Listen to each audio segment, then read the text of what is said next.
மதச்சார்பற்ற கொள்கைகளை முன்னெடுப்பது, மாநில உரிமைகள் பாதுகாப்பு, தமிழ்நாட்டுடைய வளர்ச்சி, தமிழ்நாட்டிலே கடந்த 5 ஆண்டு காலமாக திராவிட முன்னேற்ற கழகம் நிறைவேற்றியிருக்கக்கூடிய மக்கள் நல திட்டங்கள், இவையெல்லாம் ஏற்கனவே நாங்களும் அவர்களும் சேர்ந்துதான் இங்கே நிறைவேற்றி இருக்கிறோம்.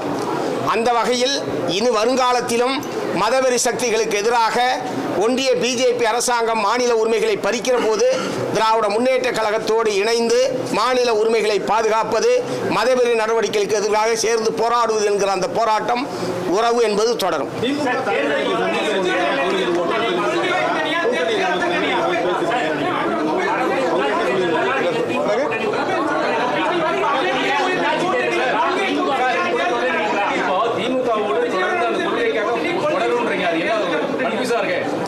ஒரு கன்ஃபியூஷன் இல்லை சார்.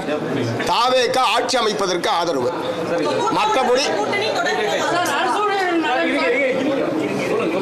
தாவேக ஆட்சி அமைப்பதற்கு இந்திய கம்யூனிஸ்ட் கட்சி, மார்க்சிஸ்ட் கம்யூனிஸ்ட் கட்சி நிபந்தனையற்ற ஆதரவை நாங்கள் தெரிவித்திருக்கிறோம். அமைச்சரவையில் பங்கேற்க மாட்டோம், வெளியில் இருந்து ஆதரவு. இது ஆட்சி அமைப்பதை பொறுத்தவரை. மற்றபடி மாநில நலன் சார்ந்த பிரச்சனைகளில், ஒத்த கருத்துடைய பிரச்சனைகளில் திராவிட முன்னேற்ற கழகத்தோடு சேர்ந்து நாங்கள் பயணிப்போம்.